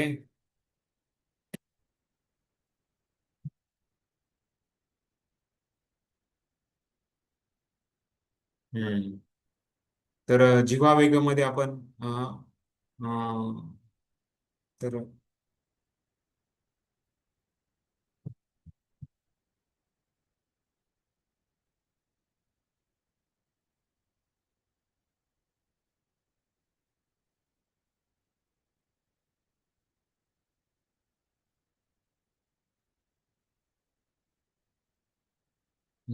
तर प्रभुपादाने लिहिलं कशा प्रकारे लोक हॉटेलमध्ये जातात आणि ते काय नको ते मद्यपान वगैरे सर्व जे खातात, जे भगवंताला भोग दाखवलेला नाहीये, आणि ते अनियंत्रित मिस अवेळी खातात. तर हे सर्व जिव्हा वेगामध्ये खूप अपायकारक आहे. श्रील प्रभुपादांच्या गुरु महाराजांचं जे भक्तन ठाकूर लिहिलेलं त्याच्यामध्ये पण ते सांगतात तमोगुणी, रजोगुणी, सात्विक अन्न काय आहे. तमोगुणी जे मांसाहार करतात, रजोगुणी म्हणजे जे तिखट, जास्त तिखट खाण्याची जी इच्छा आहे, तर रजोगुणी. तर सात्विक अन्न काय आहे, तर दूध, पालेभाज्या, कडधान्ये, फळभाज्या, तर फुलभाज्या, तर त्या आणि महातमोगुण, तर ते आहे अं, जे वेगवेगळे लोक व्यसन आहे, तर लोक जे काय आहेत ते महातमोगुण सांगितलेले आहेत. वेगवेगळे मद्यपान व्यसन, तंबाखू व्यसन असे. आणि प्रसाद, तर जे भगवंतांना सात्विक, ते पण प्रसाद मध्ये पण भोग करण्याचे काय आहे, तर सांगितल्याप्रमाणे आपल्या जिभेला जे चांगलं आहे, तर ते तशा प्रकारचं अन्न खाणे किंवा अत्याहार करणे, हा पण एक प्रकारचं तो वेग सांगितलेला आहे, अत्याहार. त्याच्या पुढच्या श्लोकामध्ये आपण ते वाचणार आहे, अत्याहार म्हणजे काय. पण जे शरीराला पोषक आहे, जे फायदा, जे महत्वाचं, तेच खाल्लं पाहिजे. जसं सांगितलंय, 50% आपण जेवण करतो, 25% आपण हवा खातो, 25% आपण पाणी पितो. अशा प्रकारे आपण कसं असं घेतलं पाहिजे. अत्याहार केल्यानं तर ते आपल्याला ते पोटाचे आजार, वेगवेगळे आजार आपल्याला उद्भवतात. जसं एकदा श्रील प्रभुपाद त्यांच्या शिष्यांना घेऊन गेले होते आणि एका खूप श्रीमंत व्यक्तीकडे गेले होते. आणि त्या श्रीमंत व्यक्तीकडे गेले आणि अं, त्यांनी संध्याकाळी त्यांना खूप म्हणजे पौष म्हणजे तो ऍक्च्युली ते एक म्हणजे पुण्यवान व्यक्ती होता, पण असं तो काही मोठा भक्त नव्हता. तर त्यावेळेस कुणी जास्त नव्हतंच, नवीन ठिकाणी जाते, तर ते अशा एका ब्राह्मणाच्या घरी कुठेतरी राहायचे, तर ते राहिले होते. आणि ते सगळे शिष्यांना पण त्यांना चांगला मोठा बंगला होता त्याचा. आणि ते सगळे राहिले. आणि दुसऱ्या दिवशी जेव्हा सकाळी उठून बघतात प्रभुपाद, तर ते कोणीच रेडी नाहीये. मंगळारतीचा टाइम झालाय, सकाळी 4:30 वाजलेत. तर प्रभुपाद खूप चिडले. म्हणले काय झाले. त्यांनी लगेच त्या मोठ्या जो त्यांचा प्रतिनिधी होता त्याला बोलवलं. म्हणले काय आहे म्हणे, कोणीच आलं नाही. म्हणले प्रभुपाद, काल एवढं चांगलं जेवण त्यांनी खाऊ घातलं, त्यामुळे सगळे झोपलेत म्हणे. प्रभुपाद म्हणले जा लगेच उठवा त्यांना म्हणे. मग ते हळूहळू उठायला लागले. मग ते रेडी होणं, 7 वाजेपर्यंत सगळे रेडी आले आणि आले सगळे. मग प्रभुपादांनी म्हणले इथं राहणं योग्य नाही म्हणे आपल्यासाठी. लगेच इथून पॅक करा, लगेच लगेच गाडी बोलवा आणि आपल्याला निघून जायचं इथून. तर प्रभुपाद म्हणले विषय अन्न खायले मलिन होईल म्हणून, मलिन होईल म्हणून नाही, कृष्णेर स्मरण. तर ते म्हणले एकतर आपण अत्याहार पण करतोय आणि दुसरी गोष्ट म्हणे जे भक्ताने भक्ताच्या हातून खाणे म्हणजे ऍक्च्युली खूप म्हणजे कारण प्रभुपाद ते काय डायजेस्ट करू शकतात. प्रभुपादांना काय त्याचं हे नाही, कारण शुद्ध भक्त कोणी कुठून पण ते काही हे करू शकतात. पण खास करून जे आपण साधना भक्ती आहोत, आपल्यामध्ये आणि शुद्धता पूर्ण आलेली नाहीये, तर ते आपण काय तोंडात अन्न आपण टाकतोय ते खूप महत्वाचं आहे.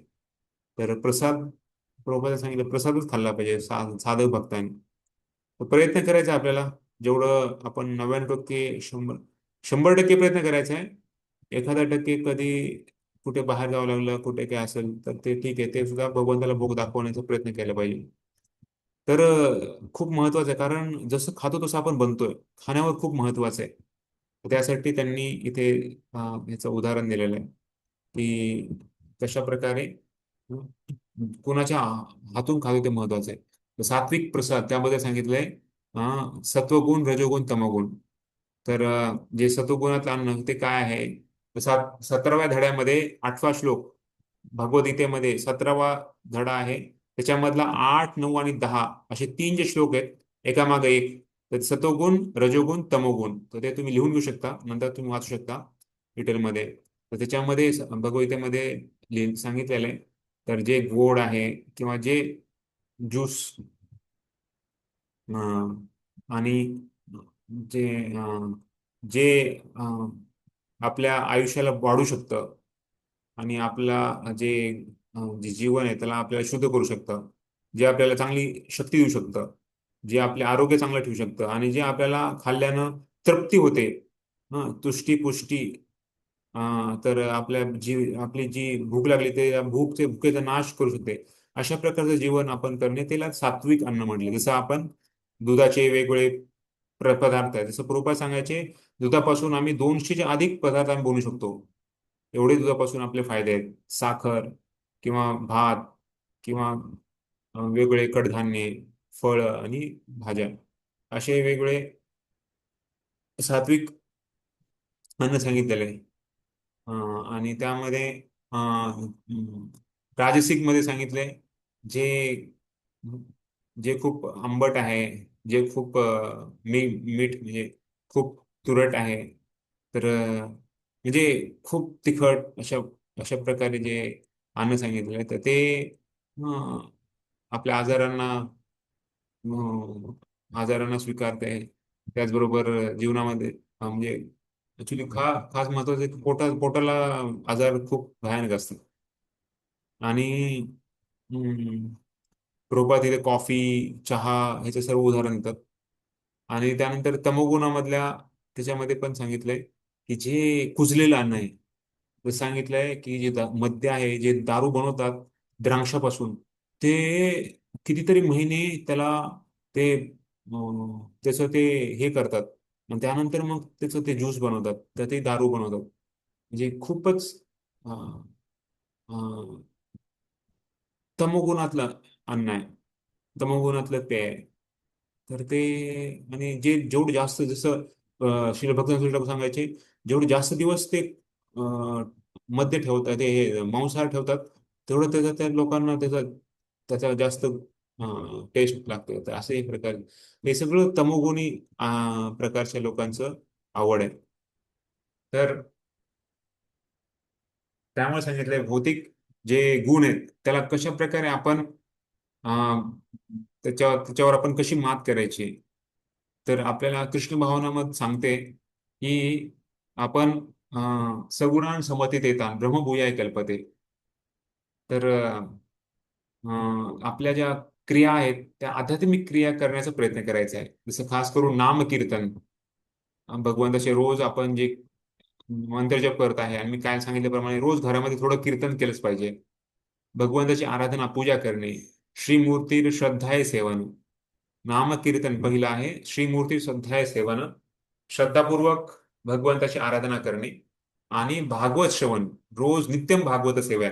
लोकांनी सांगितलं नित्यम भागवत सेवा, रोज भागवताचं श्रवण केलं. असं नाही की आता आम्ही जॉब करतोय की आमच्यानं होणार नाही. ऍक्च्युली नित्यम भागवत सेवा सर्वांसाठी सांगितलेलं आहे. चॅन्टिंग सर्वांसाठी सांगितलेलं आहे. भगवंताची आराधना सर्वांसाठी सांगितलेलं आहे.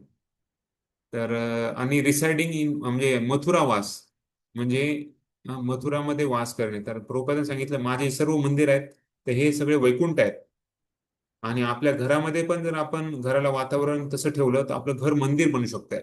जसं मी सांगितलं 6 दिवस आपल्या घराला मंदिर करायचं आहे, 7व्या दिवशी आपल्या मंदिराला घर करायचं आहे, म्हणजे मंदिरात येणे. तर हे तर मथुरा वास, जर आपण हे सगळं केलं, आपण धामात राहायला लागलोय. जसं श्रील भक्तिविनोद ठाकूर सांगतात, माझं घर वृंदावनपेक्षा अभिन्न आहे. तर घरात आलं की मला धामामध्ये गेल्याचा अनुभव होतो. का? कारण घरातलं वातावरण तसं आहे.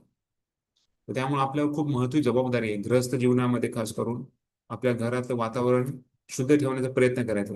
हालाकी कलियुग खूप भयानक आहे, कलियुगाचा प्रभाव खूप तेज आहे आणि तो वाढत चाललेला आहे हळूहळू.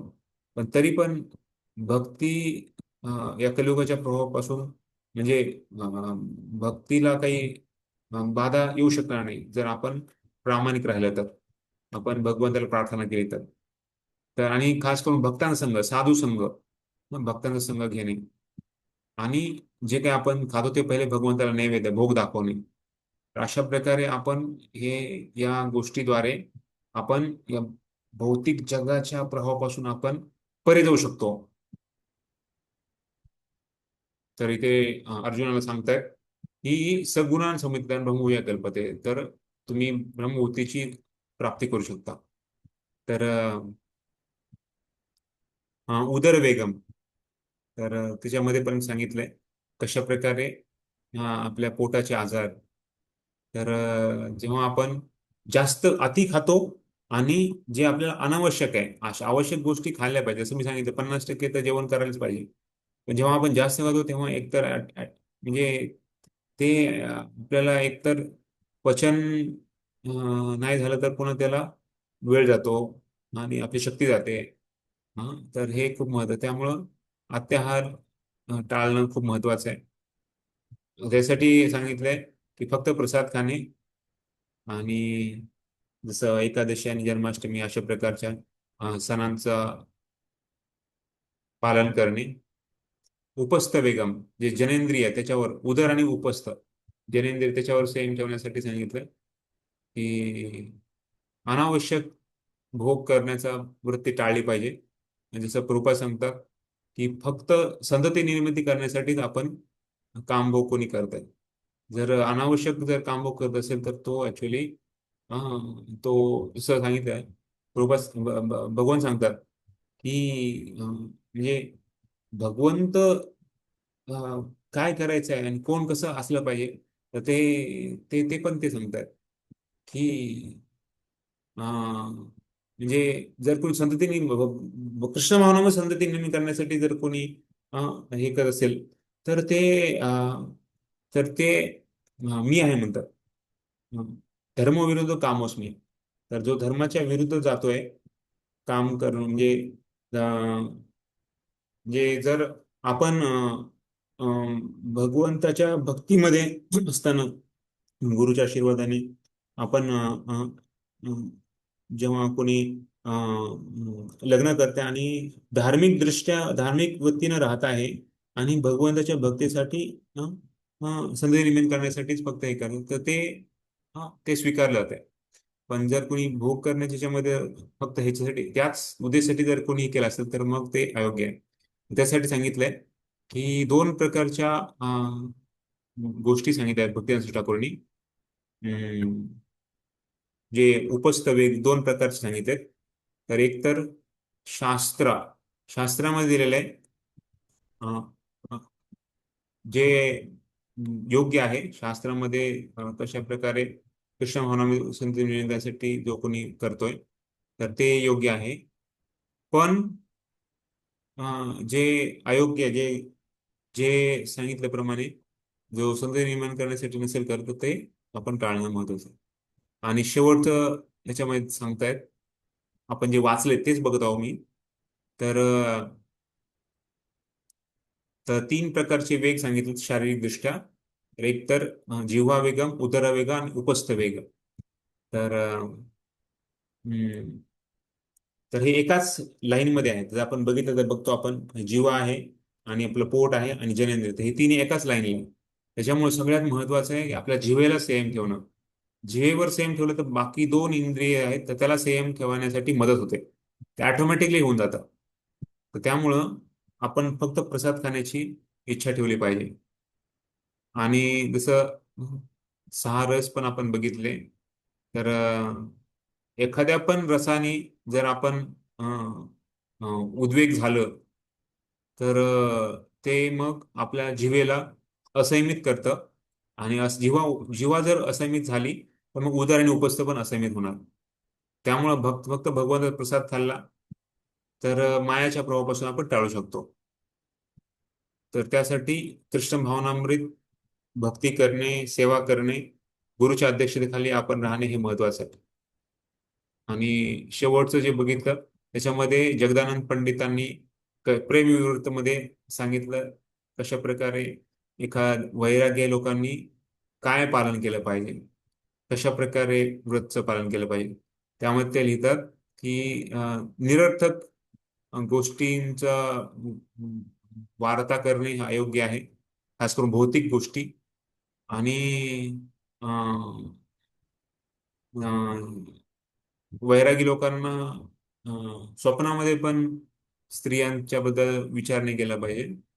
जेव्हा तुम्ही एक वैरागी जीवन स्वीकारताय तर तेव्हाच तुम्ही स्त्रीचं संग टाळलं पाहिजे. आणि नेहमी लक्षात ठेव छोटा हरिदासांचं उदाहरण कशा प्रकारे छत्रपती मोहम्मद त्यांना त्याग केला होता. आणि भाल ना खाई व्यार भाल ना परिवे म्हणजे जे ज्या गोष्टी आपल्याला खूप म्हणजे अं, जसं खास करून सांगितलंय जे तळलेले जे खूप म्हणजे शरीराला अपचन करणारे जे पदार्थ आहेत तर ते जास्त नाही केले पाहिजे. म्हणजे एखाद्या वेळेस वगैरे ठीक आहे आठवड्यातून एक किंवा दोन वेळा पण रोज रोज जास्त असे जर पदार्थ खाल्ले तर जिभेला कंट्रोल संयम करणं खूप अवघड जातं. त्यासाठी आणि दुसरं आहे जे खूपच आकर्षक अशा प्रकारे वेशभूषा पण नाही केली पाहिजे. आणि नेहमी नम्र राहा आणि भगवंताची सेवा करण्यामध्ये आपलं हृदय लावा म्हणून. तर अशा हा हा जो उपदेश आहे चैतन्य महाप्रभूंनी हा खास करून जे वैराग्य त्यांना दिला. आणि शेवटचं या धड्यातून आपल्याला काय समजायला मिळतं पहिल्या श्लोकामधून, पहिल्या जे उपदेशामृत मधला पहिला श्लोक, तर त्यातून आपल्याला समजायला मिळते की कशा प्रकारे हे 6 वेग आहेत. त्याला सेम बनवला तर तो गोस्वामी आहे किंवा स्वामी आहे, पण जो गोदास आहे तो इंद्रियांचा दास आहे. गोस्वामी म्हणजे इंद्रियांचा मालक आहे. तर त्यामुळं आपण इंद्रियाची सेवा टाळली पाहिजे आणि भगवंताची सेवेला पकडली पाहिजे. जर कोणी इंद्रियाचा दास असेल तर तो भगवंताचा दास होऊ शकत नाही. आणि त्याच्यामुळेच प्रल्हाद महाराजांचा हा श्लोक घेतलाय की कशा प्रकारे प्रल्हाद महाराज या श्लोकमधून आपल्याला सांगतायत की कशा प्रकारे आपण आपल्या इंद्रियाची तृप्ती करता भौतिक जगात आपले अस्तित्व आपण, कारण इंद्रिय भोगाच्यामुळे आपण इथे आलेलो आहे. तर दुसऱ्यांच्या स्वतःच्या प्रयत्नाने किंवा दुसऱ्याच्या उपदेशाने किंवा सामूहिक विचार विनिमयाने आपल्याला कृष्ण भावनामृत होणं अशक्य आहे. या खूप शक्तिशाली इंद्रिय आहेत, तर त्यांना ते आपल्याला या अंधकारमय जगतात खेचत आहेत आणि जन्मजन्मी आपण इथेच राहत आहेत. तर पुन्हा भ्रमिष्ट होऊन म्हणजे पुन्हा पुन्हा चर्वित चरवणार, पुन्हा पुन्हा तेच आपण का, जसं चिंगम आहे, चिंगमला ते कितीतरी कधी कधी ज्यूस निघून जातो तरी पण ते लोक चघळत असतात. तर पुन्हा पुन्हा चर्वित चरवणार. तर जसं उसाचा रस आहे, तर ते उसाचा रस पूर्ण काढला तरी पण आणखी लोक चघळत राहतात. तर तसं त्याचप्रमाणे भौतिक जगामध्ये लोक या भौतिक जगाचा भोग घेण्यामध्ये एवढे तृप्त आहेत की त्यांना या जगात पुन्हा पुन्हा जन्म मृत्यू या चक्रात ते फरत राहतात. कारण त्यांची जी भोग करण्याची इच्छा आहे तर ती जात नाही. तर त्यासाठी सगळ्यात महत्वाचं उत्तर प्रभुपादांनी दिलंय की आपण कृष्ण भावनामृत होणे, भक्तांचा संग ठेवणे आणि मथुरांचा म्हणजे आपल्या धामामध्ये वास करणे, भागवताचं श्रवण करणे, भागवताचं वाचन करणे आणि खास करून आपण आपल्या भगवंताची आराधना आणि भगवंताचं नामस्मरण करणे. अशा प्रकारे आपण आपला जो जीवन आहे तो कृष्ण भावनामृत करण्याचा प्रयत्न करणे. तर यासाठी जेवढा आपण प्रयत्न करू तेवढं आपलं या 6 इंद्रियावर, 6 वेगावर दयन करण्यासाठी मदत होईल. हरे कृष्ण.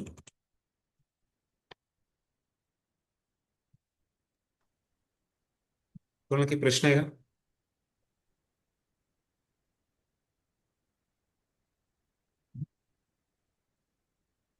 हरे कृष्ण. हरे हा कृष्ण. प्रभूचे जे उदरचा जो वेग आहे त्याला हा नियंत्रित करण्यासाठी काय करायचं? जसं आपण वाचो वेगेला भगवंताचे म्हणजे निरर्थक कथा टाळून भगवंतांच्या कथा करणे, बरोबर. मनाच्या वेगाला भगवंताच्या नामस्मरणात गुंतवणे मनाला, हो. ते झालं. आणि नंतर वाचो मन निक्रोधाला नाही का वैष्णवांचा अपराध करत असेल, भगवंतांचा अपराध करत असेल तर त्याच्यावर क्रोध प्रकट करणे, स्वतःच्या याच्यासाठी क्रोध नाही करायचा.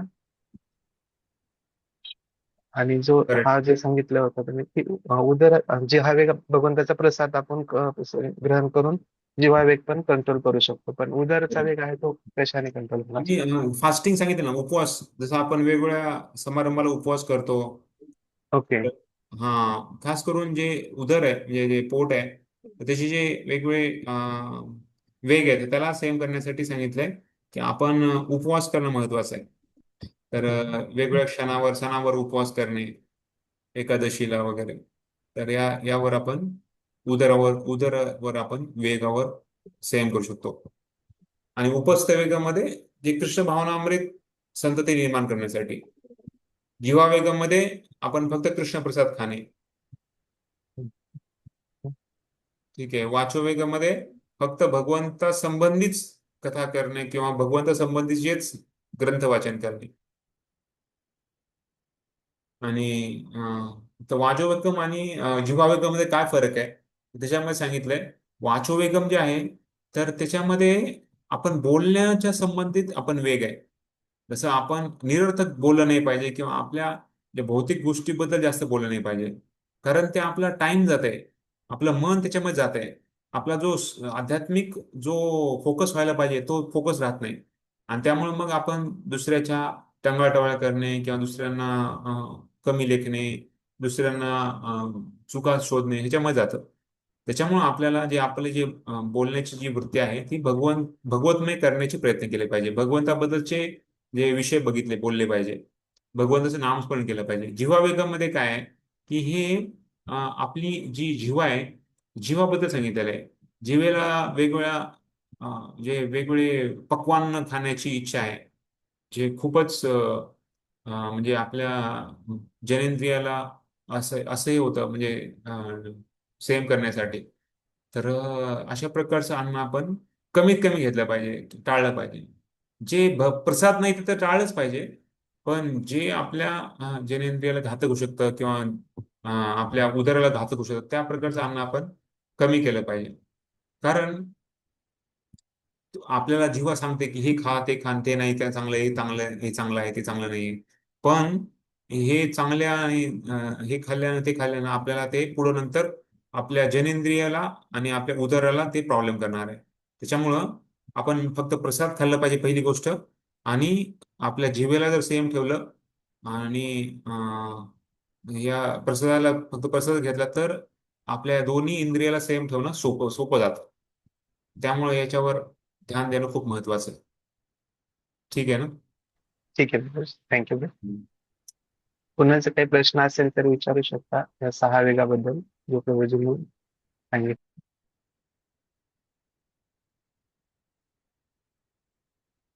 तर लोक कोणी म्हणतात, अरे आपण जर मांसाहार नाही केला तर आपल्याला कसं शक्ती मिळेल? हं?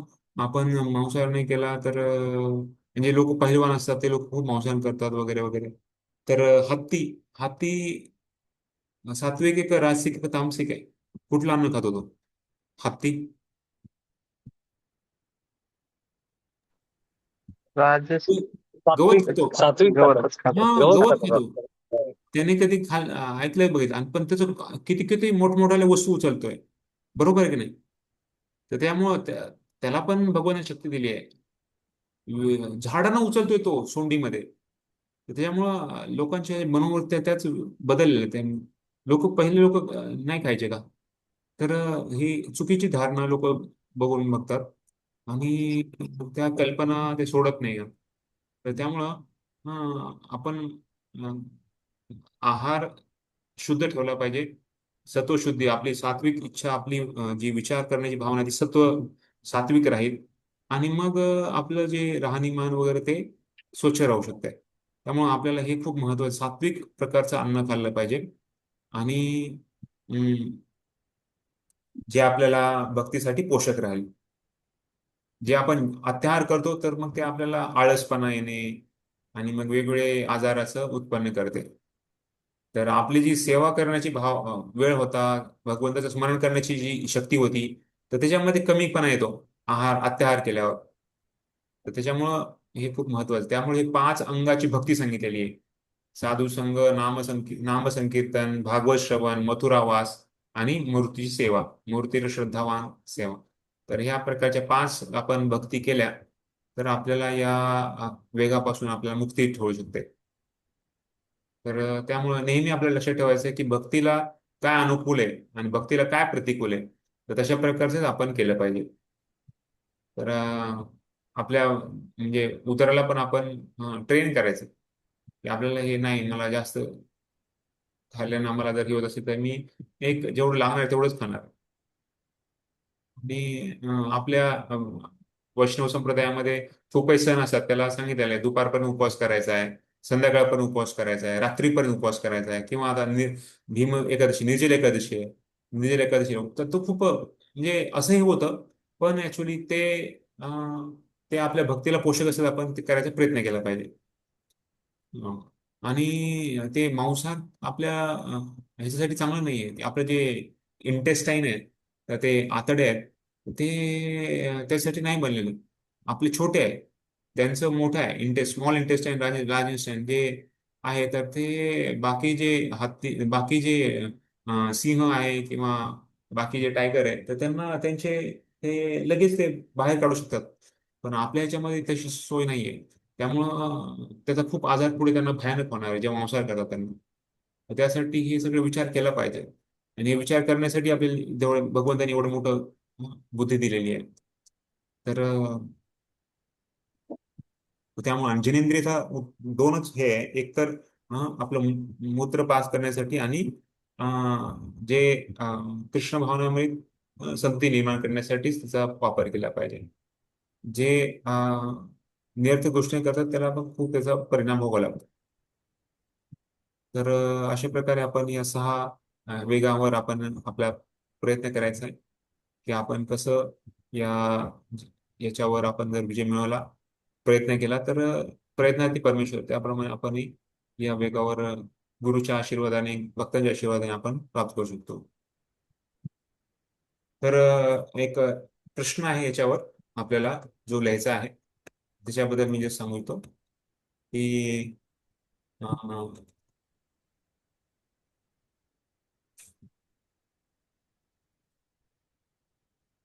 ओके, मी ग्रुपमध्ये टाकतो. ग्रुपमध्ये येतो ते प्रश्न. ठीक आहे, आता वेळ झाला ऑलरेडी. कोणाला की प्रश्न नाही याचे 6 वेगावर?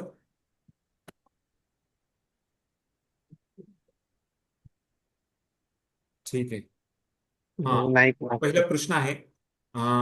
ओके, मी शेअर करतो, 1 मिनिट शेअर करतो लगेच, म्हणजे तुम्ही नोट पण करू शकताय. श्लोक नंबर 1 मधील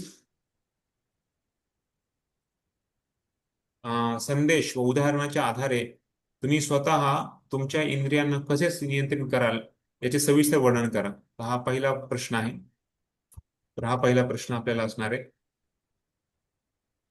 आणि दुसरे आणखी आणखी एक प्रश्न असणार आहे. तर तो प्रश्न पुढच्या 2-3 धडे विचार केल्यानंतर मग दुसरा प्रश्न दिला जाईल. पहिला प्रश्न तर हा पहिल्या श्लोकावर आहे की या श्लोकमध्ये संदेश उदाहरणांच्या आधारे तुम्ही स्वतः तुमच्या इंद्रियांना कसे नियंत्रित कराल याचे सविस्तर वर्णन करा. तर आपल्या प्रत्येकाच्या बुद्धीप्रमाणे आपण कशा प्रकारे आपण नियंत्रण करू ह्याचं त्याच्यामध्ये विश्लेषण करायचं. ठीक आहे. ओके, हरे कृष्ण.